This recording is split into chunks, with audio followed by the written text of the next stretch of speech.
جب تک تیرے در پہ تھا ٹھکانے سے رہا، جب تک تیرے در پہ تھا ٹھکانے سے رہا، چھوٹا تیرا در تو بھیک پانے سے رہا۔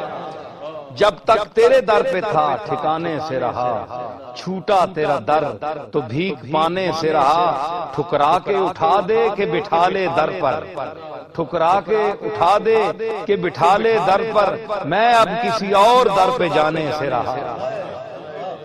جب تک تیرے در پہ تھا ٹھکانے سے رہا، چھوٹا تیرا در تو بھیک پانے سے رہا۔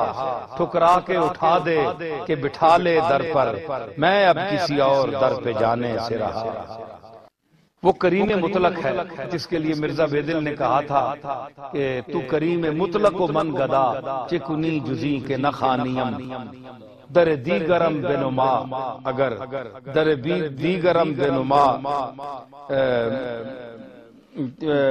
کہ اگر یا کوئی مجھے اور دروازہ دکھا، اگر تو مجھے اپنے دروازے سے ہٹا دے تو میں اس دروازے پر چلا جاؤں۔ تو کریم مطلق ہے، تو میں نے اسی مفہوم کو، اسی انداز کو اس کی بارگاہ میں حمد کے طور پر پیش کیا کہ باطن نگر و عذر پذیر آقا ہے۔ وہ عذر پذیر بھی ہے، عذر قبول کرنے والا ہے، اور اندر انسان کا جو ضمیر میں جو باتیں چھپی ہیں وہ اس کو بھی جانتا ہے۔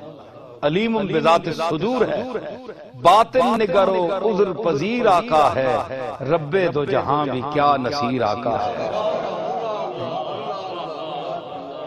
رب دو جہاں بھی کیا نصیر آقا ہے، ہم زود گریز و دیر آمادہ غلام، ہم زود گریزو، ہم جلدی بھاگنے والے اور دیر سے واپس لوٹنے والے نوکر ہیں، غلام ہیں۔ وہ زود نواز و دیر گیر آقا ہے، وہ جلدی معاف کرنے والا اور دیر سے پکڑنے والا آقا ہے۔ ہم زود گریز و دیر آمادہ غلام، وہ زود نواز و دیر گیر آقا ہے۔ تو یہ ایک حمد کا سلسلہ ہے اس کی بارگاہ میں کہ وہ ہمارا خالق و مالک ہے۔ جب ہمارا رشتہ اپنے مالک سے کٹ جائے گا، یہ جتنا تصوف ہے یہ اللہ کے رابطے کا نام، اللہ سے رابطے کا نام تصوف ہے۔ اور جو اللہ سے اپنے اپنے انداز میں تو ہر کوئی رابطہ قائم کیے ہوئے، ہر یعنی مذہب کہتا ہے ہمارا، میں اس رابطے کا ذکر کرنا چاہتا ہوں جو ہمارے کملی والے آقا کے حوالے سے جو رابطہ ہے اللہ کے ساتھ، اس رابطے کا نام تصوف ہے کہ جو حضور کے مدینہ شریف کے راستے سے، حضور کے حوالے سے جو اللہ سے اللہ نے کی جو ہمیں پہچان دی، جو تعارف کرایا حضور نے، جو آپ نے ہمیں سمجھایا، ہم پہ کرم فرمایا، تو یہ وہ تعارف ہے، یہ سارا لب لباب ہے یعنی سیرت کا، جسے ہم تصوف کہتے ہیں، صوفیاء کا تصوف، اصفیاء کا اور کاملین کا۔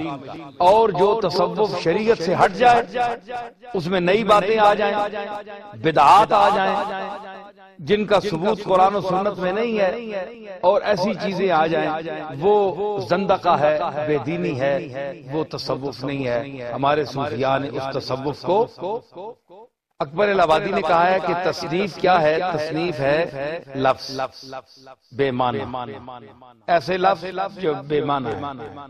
کئی تصانیف ایسی ہیں جن کے بس کھوکھرے لفظ جمع کر دیے۔